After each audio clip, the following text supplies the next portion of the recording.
기억하셔야 될 것이 이런 자식들이 하나님의 은혜 속에 못 들어오는 가장 큰 이유 중에 하나는 과보 때문에 그렇습니다. 과보고 자식을 과보하면 자식은 부모에게 의존적인 자녀가 됩니다. 부모에게 의존적인 자녀가 되면 다시 이야기하면 정체성이 약화되고 그리고 부모에게 의존적인 자녀가 되면 그 자녀는 항상 부모 탓을 합니다. 환경 탓하고 부모 탓하고 그렇기 때문에 여러분이 기도하시면서 왜 제가 과보를 이야기하냐면 성령님께서 되게 과보를 조금은 언급하고 다루어라 하는 것을 되게 이야기하셔서 제가 설교 전에 과보 이야기를 합니다. 과보된 자식은요 한시도 엄마나 아빠에게 떨어져 있으려고 안 합니다. 과보가 되어버렸기 때문에 이게 가장 큰 문제예요.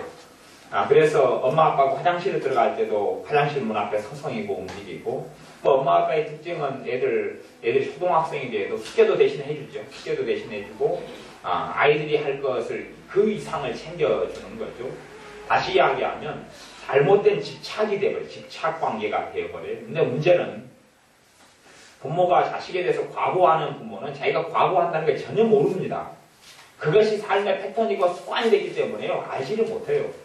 제가 우리 박미경 집사님하고 함께 있으면서도 지혜에 대해서 과보를 하면 제가 지적을 계속합니다. 요즘에는 과보입니다. 그러니까 과보해가지고 어쩔 때는 지혜를 이렇게 끌어안고 있는 모습이 꼴보기 싫을 때가 있어요. 왜냐하면 그 과보로 끌어안고 있는 건 굉장히 꼴보기가 싫어요. 정상적으로 자식을 사랑해 안고 있는 것하고 집착하고 애착해가지고 이렇게 있는 것하고 굉장히 달라요. 그러니 자신은 사랑하고 있다고 생각합니다. 그것을 잘못된 사랑이다. 그런 잘못된 사랑. 자식을 망가뜨리는 사랑. 그래서 항상 자식이 그래서 과보가 돼버리면 자기의 인성이 아니라 독립이 안 돼버리니까 부모의 후속물로 들어가 버리고 부모는 자기의 몸의 일부처럼 자식을 여겨버립니다. 그리고 이제 자식에게는 굉장히 여러 가지 해악들이 끼치고 들어오고 나타나게 된다. 그럽니다. 우리 교회 같은 경우는 자식을 둔 부모님들 여러분들 속에서 과보 문제가 대부분이 과보 문제를 제가 보고 있습니다. 대부분이. 이게 한 사람 두 사람만 그러는 문제를 제가 이야기하는 게 아니고 대부분이. 요즘 젊은 사람들은 요즘 자녀를 둔 사람들은 다 과보, 집착, 애착. 그래서 장래 자식을 망가뜨려 버려요. 이게 과보하는 것보다 차라리 얘가 그냥 무심한 게 좋고 부모가 무관심한 게 차라리 그것보다 10배, 100배는 좋고 그 다음에 얘가 상처받는 게 또 10배는 좋아요. 그냥 차라리 굶주린 게 좋고 없는 게 좋고 헐벗은 게 좋아요. 과보 어디가 다 챙겨주고 다 먹여주고 다 입혀주고 아이가 그냥 상처받을까봐 얼르고 뭐 할까 얼르고 그래서 얘가 완전히 인생을 살면서 모든 걸 부모 탓, 모든 걸 환경 탓, 다른 사람 다 책임지려 하지 않고 자꾸만 의지하고 의지하고 그렇게 살아가는 사람. 그렇게 하는 것보다요. 언제적 이야기죠. 언제적 이야기. 의학인이 내가 기억이 맞아. 광주에서 있었던 이야기네요. 광주에서 우리가 과보당한 성인 남자들 이야기를 들었죠. 같이. 네. 어떤 집사님 집에 신방을 광주에서 해달라 그래서 어떤 집사님 그렇죠. 집사님 집 박미정 집사님 집에 신방하는 길에 다른 교회 교인들이 같이 예배에 참석하려고 왔어요. 그런데 그들의 문제를 들어보니까 과보받은 자식 때문에 형제들 다 비참해져 버린 거예요. 이제 나이가 50, 60이 다 됐는데 과보되니까 오빠가 동생들, 형제들 돈을 항상 긁어다가 수억씩 갖다 써가지고 다 무너뜨려 버리고 그 다음에 이제 또 한 사람도 이게 과보된 사람은 항상 형제를 이용해요. 그러고 죄책감 안 느낍니다. 항상 형제를 나이가 30이든 40이든 50이든 항상 이용합니다. 그리고 그렇게 해서 모든 걸 쏟아붓게 만들죠. 형제들과 가족들 삶을 다 무너뜨려 버립니다. 왜? 오냐 키운 걸 과보라 하는 오냐 키운 걸 오냐 키웠으니까. 그렇게 돼서 한 가정이 비참한 삶을 살고 있고 그 형제 때문에 오빠 때문에 한 가정은 동생 때문에 그런 비참한 그런 걸 가지고 상담을 하고 대화를 나누었던 일이 있습니다. 그것도 오래된 일이 아니고 최근 일입니다. 그런데 과보라는 것은 끔찍한 일이고 왜? 과보를 받으면 그 사람에게 법이 없어져 버려요. 법이 없어져 버려요. 자기가 책임질 필요가 없어요. 자기 탓이 아니에요. 자기 문제가 아니에요. 오냐 키우고 그렇게 살았던 사람도 인생이 비참해버립니다.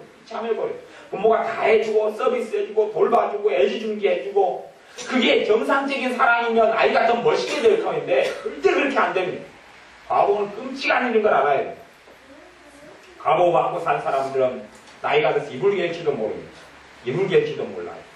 그리고 이제 결혼해가지고 살면서 이불 개고 뭐 집안 살림을 해야 되면 그게 너무 지옥 같아집니다. 왜냐하면 자기가 안 하고 살았잖아요. 안 하고 살았는데 이제 해야 되니까 그것이 지옥 같아집니다. 반찬 하나 만드는 게 비참해집니다. 왜? 해본 적이 없으니까. 니는 손에 물도 묻히지 말아라. 그렇게 살았다면 더 끔찍한 일이 벌어집니다. 근데 그것이 다른 분야, 다른 일들 속에서 어마어마하게 나타나는데 그렇게 저주를 주어서 결국은 자녀들이 주님을 못 믿게 만드는 일을 하고 있으면서도 부모는 자기는 잘해줬다고 떳떳하다고. 그게 주님 앞에 심판됐을 때는 다 드러날 겁니다. 다 그거 다 계산 다 해야 됩니다. 그리고 이 땅에 살면서는 이 경험이 잘못되고 해석이 잘못되니까 난 자식에게 충분히 해줄 거 다 했다. 사랑이 충분히 했다고 착각합니다. 그럼 절대 어리석은 일인 것을 아셔야 합니다.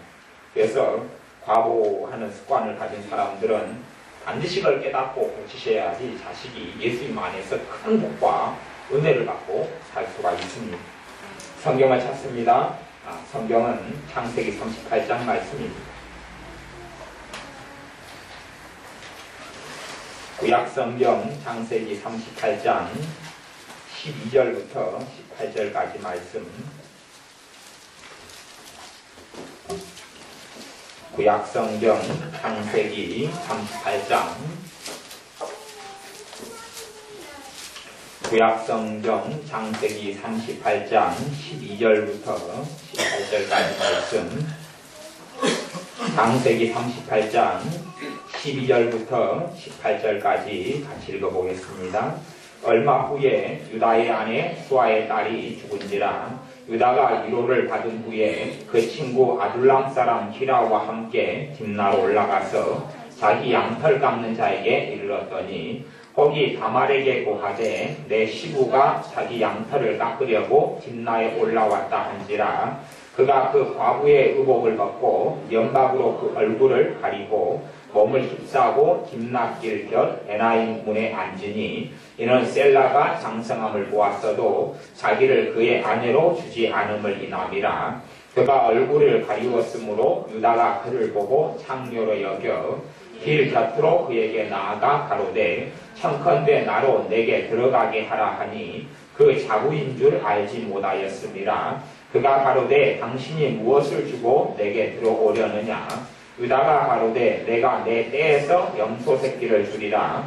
그가 가로되 당신이 그것을 줄 때까지 약조물을 주겠느냐. 유다가 가로되 무슨 약조물을 내게 주랴. 그가 가로되 당신의 도장과 그 끈과 당신의 손에 있는 지팡이로 하라. 유다가 그것들을 그에게 주고 그에게로 들어갔더니 그가 유다로 말미암아 잉태하였더라. 아멘. 이 과거의 이스라엘의 초기에는 이상한 제도가 있었는데 가족관계 속에서 어떤 제도가 있었냐 하면 어떤 여자가 그 집에 결혼을 했는데 큰형과 결혼했어요. 큰형과 결혼했는데 큰형이 자식을 못 보고 후사는 못 보고 일찍 죽어버렸어요. 그러냐면 과거에 이스라엘의 민족적인 어떤 그 형습과 관습은 동생이 형수하고 결혼을 해야 돼요. 그리고 이제 후사를 얻어야 됩니다. 이게 장자, 자손이 굉장히 중요했는데, 그리고 동생이 또 후사를 못 얻고 죽어버렸으면 그 다음에 셋째가 형수하고 또 결혼해야 되는 일이 있었어요. 그런 일이 있었는데 그걸 배경으로 지금 성경에 나와 있는 이야기입니다.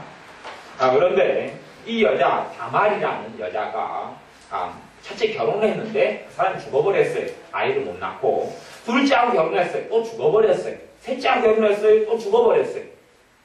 그러니까 이제 또 자식이 있는데 그 자식은 아직 어려요. 그래서 결혼을 안 시켜. 나중에 크면 너하고 결혼시켜주겠다. 너는 가서 있어라. 그런 겁니다. 근데 사실은 이 여자를 어떤 면에서는 이 여자가 남편 잡아먹는 여자라고 이 아버지 유다는, 시아버지 유다는 생각했어요.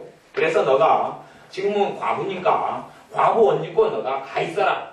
나중에 때 되면 이 아들, 세르나 아들이 크면 너를 다시 불러서 결혼을 시켜주겠다 라고 그랬던 것이에요. 그런데 자기 자식을 또 죽을까 두려우니까 유다가 그렇게 안 하고 가만 놔뒀어요. 희한한 이스라엘의 어떤 옛날에 있었던 초기에 있었던 그런 관습 중에 하나입니다. 근데 이제 이 유다가 이제 자기 아내가 죽은 다음에 그 다음에 양털 깎는 때가 되어서 자기가 사장이니까 일을 보려고 이곳에 왔는데 며느리 다말에게 그 소식이 들어갔어요. 다말이 그 당시에는 아마 아이가 지금보다 상상할 수 없이 많이 중요했던 때였겠지요. 우리 조선시대 같은 경우도 7거지약 가운데 하나면 애 못 낳는 것이 가장 큰 죄 중에 하나였던 것처럼 그 당시는 이것보다 훨씬 더 심한 시대였습니다. 아마 인생 여자 고시를 못한다고 생각했던 것 같아요. 그래서 이 다말이 그러면 내가 시아버지 아이라도 가져야 되겠다는 마음을 가졌던 것 같아요. 그래서 시아버지의 어떤 약점을 알고 있었던 것 같은데 그 시아버지 약점은 아마 성적인 부분이었던 것 같아요. 그래서 이 다말이 창녀처럼 행동을 합니다. 당시 유다, 지금 중동 지역도 그렇지만 너울을 쓰고 여자가 얼굴을 가리우니까 사람을 못 알아봅니다. 그래서 창녀인 것처럼 복장을 하고 그리고 얼굴을 가렸던 것 같아요. 그런데 유다가 이제 가다가 창녀로 보이니까 너가 오늘 밤 너하고 한번 자야 되겠다. 그렇게 유다 자기 며느리인 줄 모르고 이야기를 했어요. 다말은 이미 자기 시아버지하고 자서 시아버지 아이를 가질 의도를 가지고 있었어요. 그리고 그러면 이제 내가 당신과 잠자는 조건도 당신이 내게 돈을 얼마를 주겠느냐. 그리고 다말이 묻습니다. 목소리를 좀 변조했겠지요. 그랬더니 시아버지가 내가 염소 새끼를 너에게 갖다 주겠다 그랬어요. 당장 당신이 염소 새끼를 안 가지고 있는데 당신이 준다는 보장이 어디 있느냐. 내게 염소 새끼를 준다는 그 보증물을 나한테 맡겨라. 그러니까 시아버지가 당시에 인감도장을 가지고 있었는데 그때도 인감이라는 게 다 있었어요. 그래서 내가 그러면 당장 가지고 있는 것이 없다. 그러니까 그러면 이 다말이 당신 인감도장 나한테 맡기고 인감도장을 묶고 있는 줄 그거 맡기고 그 다음에 지팡이 나한테 맡겨라. 이스라엘 사람들에게는 지팡이가 굉장히 중요한데 자기 지팡이를 가지고 있어요. 그거 당신 내게 맡겨라. 그리고 나중에 염소 새끼 가지고 오면 내가 당신 인감도장하고 그 다음 줄이나 그 지팡이를 주고 염소를 내가 사례로 내가 당신과 잠자한 사례로 받겠다. 그렇게 했어요. 그리고 그것을 인감 같은 거 도장을 받은 다음에 시아버지와 함께 잠잤습니다. 그리고 임신을 했어요. 그리고 며느리 다말은 도망가 버렸습니다. 사라져 버렸어요. 그래서 이 유다 시아버지가 염소 새끼를 가지고 그 여자 창기를 찾아가지고 보니까 그 여자가 없는 거예요. 그래서 동네 사람들에게 묻습니다. 그 창기 어디 갔습니까? 그랬더니 우리 동네는 창녀가 없는데요? 그래서 유다가 아이고 잘못 말하면 내 소문이 다 나가지고 창피를 당할 것 같으니까 입을 다물고 조용히 하자. 그리고 이제 없던 이야기가 됐습니다. 한참 있다가 소문이 들려옵니다. 며느리 다말이 임신했다는 이야기가 들려와요. 임신했다는 이야기가 들려와요. 그러니까 시아버지가 성질을 나면서 네가 지금 과부인데 네가 애 임신을 해? 죽여버려야 되겠다. 옛날에는 그렇게 됐거든요. 멍석말이 우리 식으로 하면. 그러니까 다말이 내가 지금 임신한 아이가 시아버지 아이입니다. 그리고 시아버지에게 받은 도장과 지팡이와 증거물을 제시해버립니다. 그러니까 이 시아버지가 자기 잘못도 있기 때문에 아무 말도 못합니다. 그리고 거기에서 애가 쌍둥이가 태어나는데 그 쌍둥이가 베레스와 세람. 그러면 우리로 이야기하면 그 아이의 입장을 생각하면 자기들은 어떻게 해서 태어난 아이들이 도대체가 자기들은 도대체 시아버지, 이제 할아버지가 자기 아버지고 아버지가 할아버지는 이상한 관계지요. 이상한 관계. 우리는 생각하기를 이 사람들은 부정한 사람들이다. 베레스와 세라는 인간이 아니다. 옛날에는 첩의 자식 아니면 서자, 서출 이런 거 있었죠. 홍길동전 같은 것도 홍길동이 서자로 태어나서 아버지를 아버지라 부르지 못하고 형을 형이라 부르지 못하고 찌글찌글찌글 하는 것이 서자로 비교하면 서자는 양반인 것이 정말 서자는 괜찮은 것이 차라리 괜찮은 것이 베레스와 세라 같은 경우는 정말 비참한 경우입니다. 비참한 경우예요. 자기 아버지가 자기 엄마하고 아버지 사이가 시아버지하고 며느리 사이예요. 그런데 사랑하는 것도 아니고 원하는 것도 아니고 엄마가 저지른 사건이죠. 엄마가 저질렀지요. 저질러가지고 덜컥 시아버지 애를 임신했지요. 그러니 이게 도대체 어떻게 되는 것이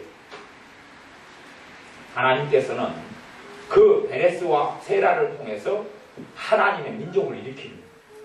하나님께서는 그 베레스와 세라를 통하여 거기에서 유다 왕족을 일으키고 하나님의 역사를 일으킵니다. 이게 성경의 역사입니다. 솔로몬을 낮에 말씀드렸듯이 솔로몬같이 이상한 데서 태어난 사람을 통하여 왕으로 세우고 그를 하나님이 사랑했던 것처럼 하나님의 사랑과 자비와 용서하심이 그렇습니다.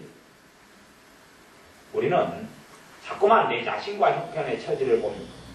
가장 문제가 되는 것은 내가 괜찮은 사람이다, 내가 의로운 사람이다, 내가 뭐 다른 사람보다 나은 사람이다, 나는 열심히 봉사한 사람이다, 믿음 좋은 사람이다 하는 착각은 굉장히 큰 노망이지만 그런 사람들이 있지만 그런 사람들도 큰 문제에 들어가지만 또 하나의 문제는 내가 주님의 복음 속에 주님의 십자가 속에 못 들어가는 것이 가장 큰 문제가 되기도 합니다. 내가 주님의 십자가 속에 못 들어가고 자꾸만 내가 하나님의 은혜를 받을 자격이 있느냐를 따집니다. 내게 과연 하나님이 나를 사랑해 주실까? 과연 나는 하나님의 은혜를 받을 만한 자격이 있는가? 하지만 하나님의 사랑이라는 것이 자격이 없는 무자격자에게 주시는 것인 줄 알지 못합니다. 자격이 없는 받을 가치가 없는 사람에게 주시는 은혜와 구원이 있다는 것을 알지는 못합니다. 죄인들에게 주시는 게 하나님의 구원인 줄을 알지는 못합니다. 자꾸만 내가 뭔가를 가졌느냐, 나는 지식이 있느냐, 지혜가 있느냐, 학식이 있느냐, 외모가 좋으냐, 가물이 좋으냐, 문벌이 좋으냐, 나는 그럴 가치가 있는 사람이냐 하는 것을 생각을 합니다. 그게 왜 그러냐 하면 가치의 문제는 마귀로부터 온 것입니다. 가치의 문제는 세상 사람들이 이야기하는 것입니다. 당신은 이걸 먹을 가치가 있느냐, 자격이 있느냐라는 걸 묻습니다. 하지만 성경은 자격의 문제, 가치의 문제를 이야기하지 않습니다. 세상은 끊임없이 마귀가 세상을 통하여 사람들을 통하여서 당신은 자격이 있느냐, 가치가 있느냐라고 묻습니다. TV 광고물이 끊임없이 이쁘고 아름다운 여자를 보여줍니다.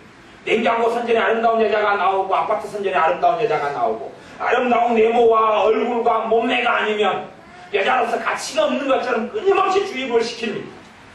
그래서 어제 같은 경우도 성형 수술하는 가짜 의사가 잡혔는데 성형 수술한 시술 건수만 해도 뭐 수백 건, 수천 건이 있다 그러고 그것 때문에 시술을 배에 보니까 그런 고에서 그 비계 같은 거 있잖아요. 그런 것을 막 뽑아내서 여자들 몸을 망쳐버리고 그런 것이 이제 그런 사람이 잡힌 것이 이제 어제 나왔어요. 왜 여자들이 끊임없이 성형수술의 유혹에 매달리고 불법 시술을 받고 몸이 망가지고 얼굴이 망가지고 그러느냐 하면 지금의 내 몸으로는 자격이 없다고 생각하니까 그래. 지금의 내 몸으로는 가치가 없다고 생각하니까. 물론 쌍꺼풀이 좋아해가지고 외꺼 풀인 사람이 쌍꺼풀 수술 받는 거 제가 반대하는 건 아닙니다. 그럴 수 있다고 쳐요. 그런데 내가 외꺼 뿌리면 나는 별로 가치가 없고 내가 뚱뚱하고 통통하고 살이 많고 몸무게가 많으면 별로 나는 가치가 없다 느끼는 것은 심각한 문제입니다. 현대인의 문제는 가치의 문제를 따집니다. 너는 그럴 가치가 있느냐? 너는 자격이 있느냐? 그렇게 묻는 것이죠.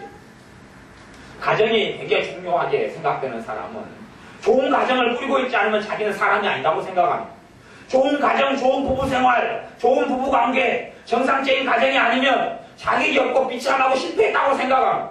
실패가 어느 기준이냐? 하나님 말씀의 기준이 아니라 세상 사람의 기준이 안에 들어와가지고 그것 때문에 나는 성공했느냐, 자격이 있느냐, 뭘 가졌느냐를 끊임없이 묻습니다.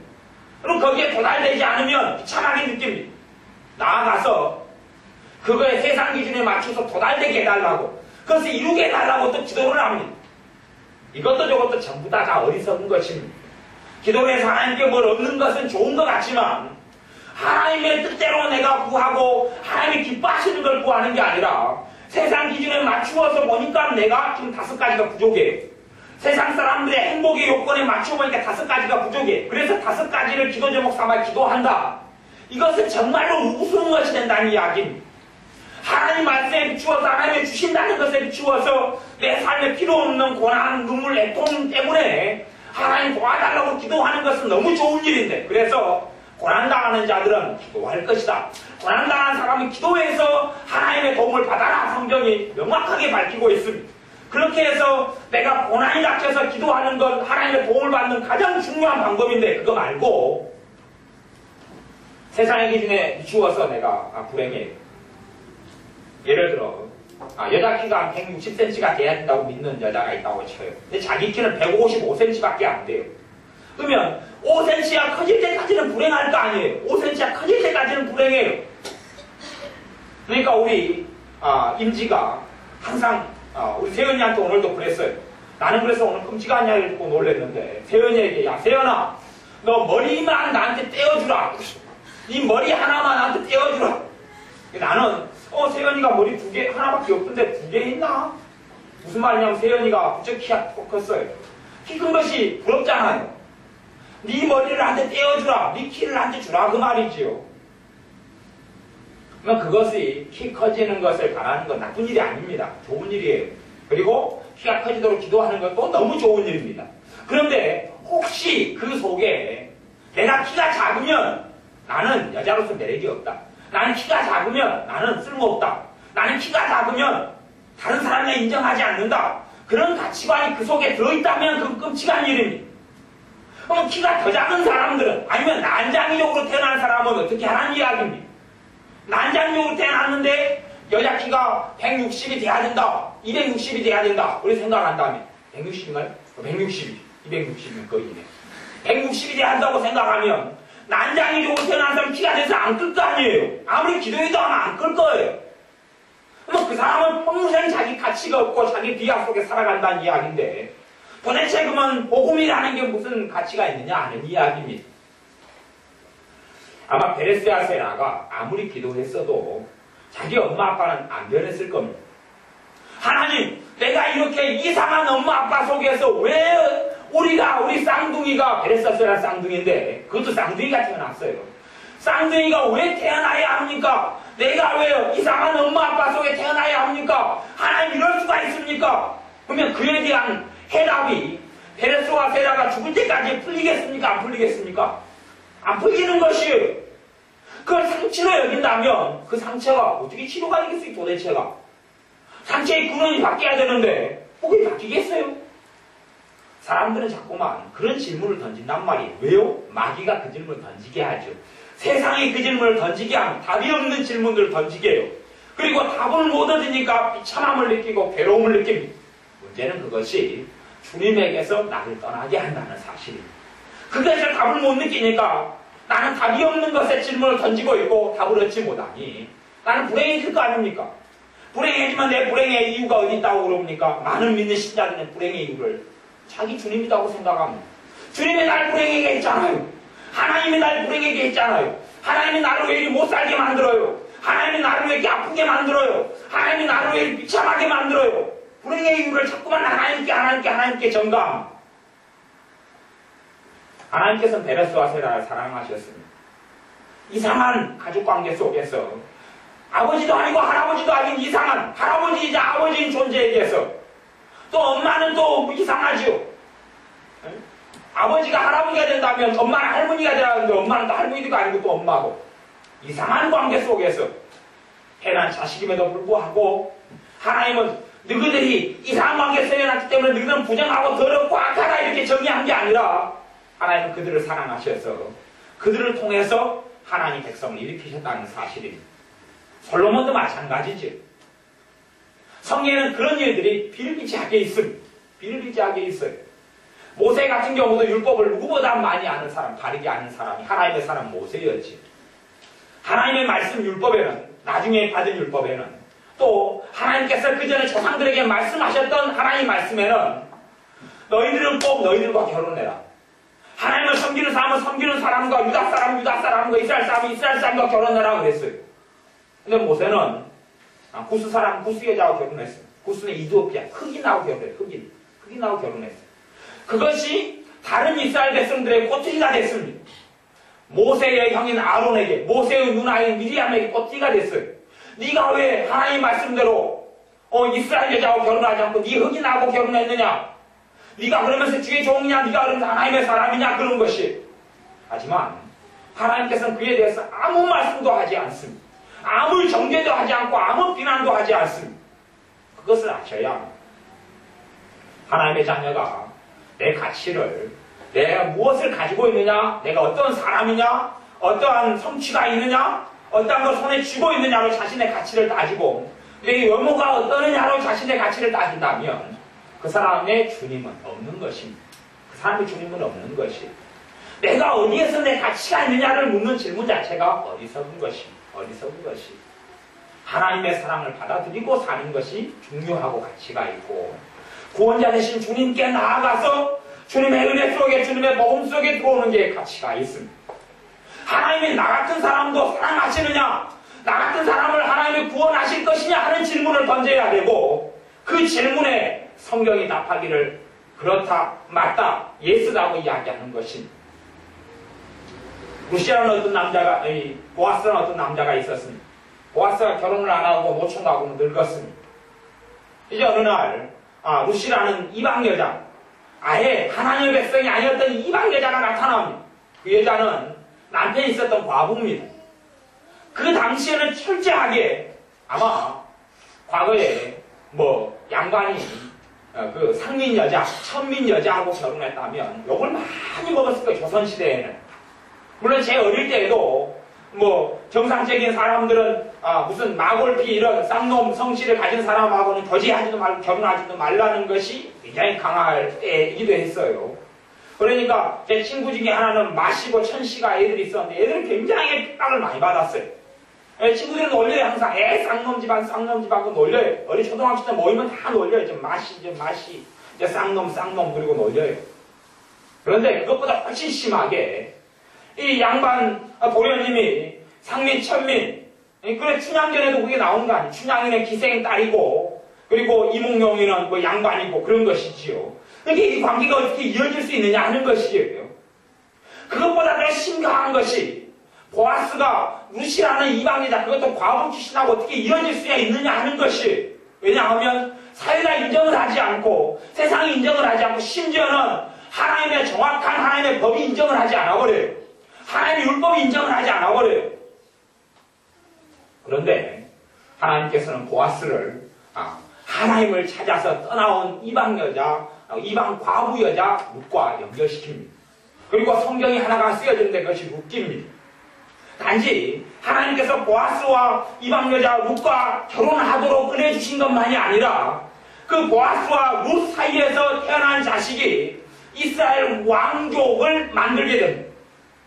하나님께서. 그리고 그 사람들이 예수님의 족보 속에 들어가면, 그러니까 예수님의 족보 속에는 희한한 이상한 여자들이 많습니다. 희한한 이상한 여자들이, 첫째 여자는 과거에 기생이었던 나합이 들어가 있습니다. 기생. 몸주고 팔았던 여자가 몸주고 파니 기생 것을 그만둔 다음에 한 남자하고 결혼을 합니다. 그리고 자식을 낳지요.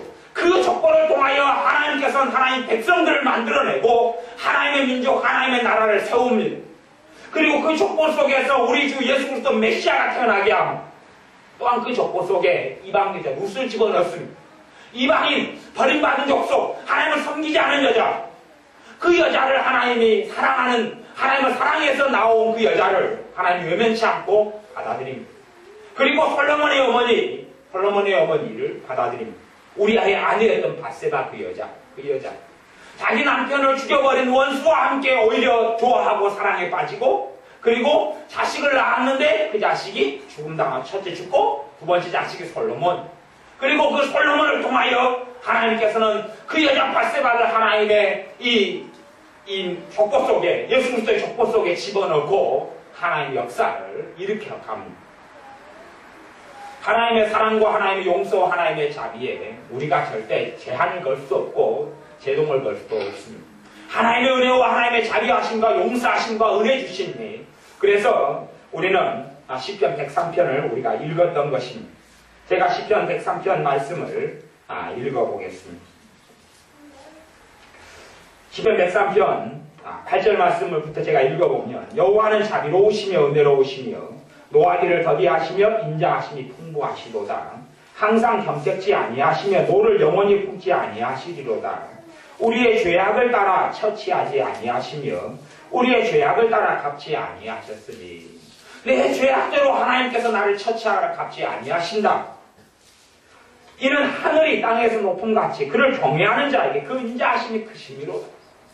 하늘과 땅이 차이가 있는 것처럼 하나님의 은혜가 그렇게 크다라고 이야기하는 겁니다. 하늘과 땅이 이렇게 먼 것처럼 그것 이상으로 하나님의 은혜와 하나님의 자비는, 하나님의 사랑은 크다라고 선포하고 선언합니다. 동서에서 먼 것 같이 우리 죄가를 우리에게서 멀리 옮기셨다. 동과 서는 절대 만날 수 있는 게 아닙니다. 남과 북이 만날 수도 없고 동과 서는 만날 수도 없습니다. 동쪽과 서쪽은 함께 공존할 수가 없습니다. 한쪽이 동쪽이면 한쪽은 서쪽입니다.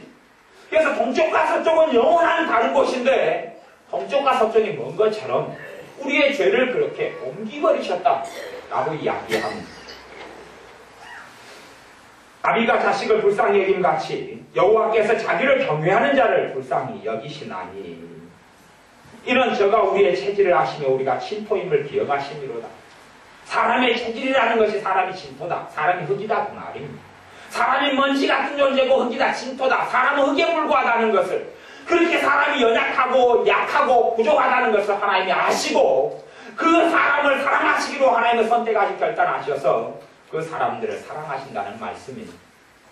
하나님께서 우리에게 자비를 베푸신 어떤 사람에게, 하나님을 찾는 사람에게, 하나님을 경외하는 사람에게, 하나님을 경외하는 사람에게 하나님의 자비를 베푸심, 하나님을 경외하는 사람에게 하나님의 은혜 주시기를 멈추지 않습니다. 하나님을 경외하는 사람에게 용서하시기를 멈추지 않습니다. 하나님을 경외하는 사람들에게 그 사람을 새롭게 하기를 멈추지 않습니다. 단지 우리가 그냥 내 마음대로 내 뜻대로 살아가서 하나님이 사랑해 주신다는 거 성경에 절대 이야기하지 않습니다. 그것은 착각에 불과합니다. 내가 내 마음대로 살아가도 하나님이 날 사랑해주고, 내가 내 뜻대로 내 이기적으로 악하게 살아가도 내가 하나님 찾고 구하지 않아도 하나님 나 구원해주고, 그렇다고 성경에 있는 사람들 성경을 못 보는 사람들이고, 여기 성경은 하나님이 얼마나 인자하심 크고 사랑이 큰데 그것은 하나님을 경외하는 사람들이죠. 하나님을 찾고 구하는 사람들, 하나님을 바라보는 사람들, 하나님을 사랑하는 사람들, 자신의 죄와 자신의 허물과 자신의 부족함에도 불구하고 주님을 의지하고 주님께 나오는 사람들, 그 사람들을 하나님께서 인자로 자비로 용서로 은혜로 축복으로 함께 하신다 하는 것입니다. 룻이 이방 여인이 왜 은혜 받았느냐? 그가 하나님을 찾고 하나님을 구하였기 때문에 그렇습니다. 하나님의 많은 사람들이, 그래서 베레스와 세라 같은 경우도 성경에 구구절절하게 이 다말에 대한 이야기를 언급을 안 합니다.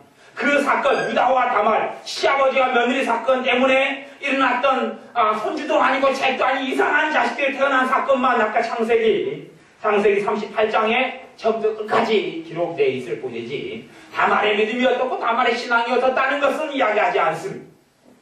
그 사이에 숨어있는 것은 우리의 추측에 불과하고 진실이 낚은 내용은 없습니다. 하지만 무엇보다 베레스와 세라 입장에서는 그들이 하나님께서 오히려 베레스와 세라, 지금 유다에게는 자식이 있어요. 유다에게는 자식. 베레스와 세라보다 먼저 낳은 자식이 있단 말이에요. 하나님께서는 유다가 누구를 낳고 그 자식을 통하여 하나님의 역사가 이렇게 흘러간다 그랬어야 되는데 마지막에 낳은 이상한 자식들을 통해서 하나님께서 그쪽으로 역사하신다는 것은 베레스와 세라가 하나님을 경외했다는 것을 전제로 한다는 것을 우리가 알 수가 있습니다. 베레스와 세라가 하나님을 찾았다는 이야기입니다. 실제로는 성경에 약간 언급되고 말지만 다윗도 정상적인 이런 자식이 아니었습니다. 그것이 약간 언급되고 맙니다. 정상적인 자식이 아니었기 때문에 어린 자식이, 우리가 보기 굉장히 이쁜 자식이 천덕꾸러기가 되고 버림받습니다.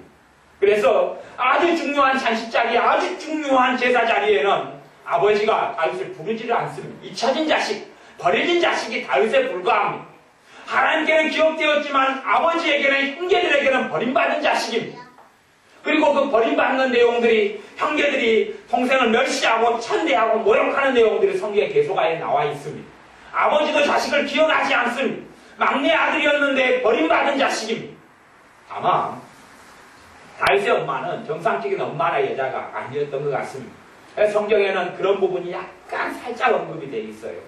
정상적인 것이 여자가 아니었고 아마 창기였을 수도 있고 대부분의 이제 신학자들은 좀 후처 이렇게 이야기하거나 첩이라고 이렇게 이야기하는 경우도 있지만 무슨 관계인지는 모르겠어요. 아마 뭐 그런 일도 많이 있지요.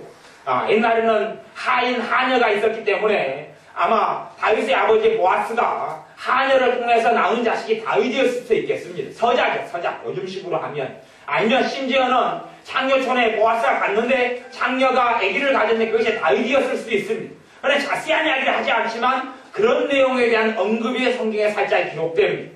이게 정상적이 아니라 죄 중에 엄마가 죄를 짓는 중에 나를 잉태했다. 이런 내용이 성경에 언급되어 있는 것이지요.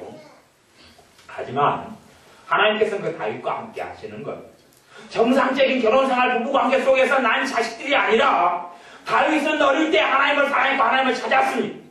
그러니까 하나님께서는 더 풍채졌고 더 남자답고 더 장군감이고 왕감인 형들을 쭉 보면서 하나님께서 사무엘 선지자에게 이야기합니다.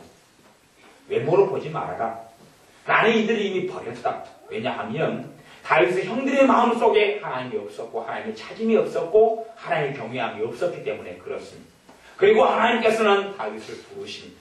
왜요? 하나님을 찾는 사람, 구하는 사람. 그의 인생이 그렇게 기구했고 그의 인생이 비참했고 어린 시절부터 버림받았지만 그러나 하나님을 찾음으로 그는 모든 것을 가진 사람이 되었습니다. 그리고 그 상황 속에 거하였기 때문에 다윗은 임금이 되어서 궁궐에 있는 그 화려한 삶보다도 하나님과 함께 단지 부족하고 안 좋은 환경이지만 성전의 문지기로 때로는 성전에 거하는 것을 더 좋게 여기고 더 귀하게 여겼다라고 기록되어 있습니다. 하나님을 사랑했기 때문에 그렇습니다. 하나님을 사랑하는 것이 다른 말로 하면 하나님을 경외한다는 것과 일맥상통해 갑니다. 우리가 내가 무슨 가치를 가지고 있느냐, 무엇을 지니고 있느냐, 내가 어떤 사람이냐의 문제가 아니라 내가 과연 주님을 사랑하고 찾는 사람인가에 대한 질문을 던져야 합니다. 내가 무엇을 손에 쥐고 있느냐, 내가 무엇을 획득하고 무엇을 얻을 것이냐가 아니라 내가 참으로 주님을 사랑하느냐를 물어야 합니다. 너가 나를 사랑하느냐? 라고 주님께서 베드로에게 나타나셔서 물었던 질문처럼 우리가 그 질문에 응답할 수 있어야 나는 과연 주님을 사랑하느냐? 주님을 사랑하는 사람이 주님의 복음의 놀라운 권능을 체험합니다. 주님을 의지하고 의탁하고 주님이 아니면 살 수 없는 사람이 그분의 놀라운 십자가의 권능 속에 들어갑니다. 여러분 모두가 주님의 십자가의 권능 속에, 용서의 복음 속에, 은혜의 복음 속에, 자비의 복음 속에, 안아주시는 그런 사랑의 복음 속에 들기를 바랍니다. 기도하겠습니다. 아버지 하나님, 우리는 내가 삶이 화려하기를 원하고 좋은 가정, 좋은 환경, 좋은 처지이기를 바랍니다만은 참으로 하나님께서 은혜 주시고 선택한 많은 하나님의 사람들의 과거가 비참했고 태어남이 비참했고 사는 것이 비참했음에도 불구하고 하나님을 찾는 그들을 하나님은 외면하지 않으셨고 용서하셨고 사랑하셨고 축복하셨고 함께하셨고 떠나지 아니하셨음을 우리가 봅니다. 그리하오니 우리 안에 하나님을 경외함과 하나님을 찾음과 하나님을 의탁함이 있게 하셔서 하나님께서 우리와 함께 하셔서 아름다운 하나님의 역사들을 이루게 하여 주옵소서. 예수님의 이름으로 기도하옵나이다. 아멘.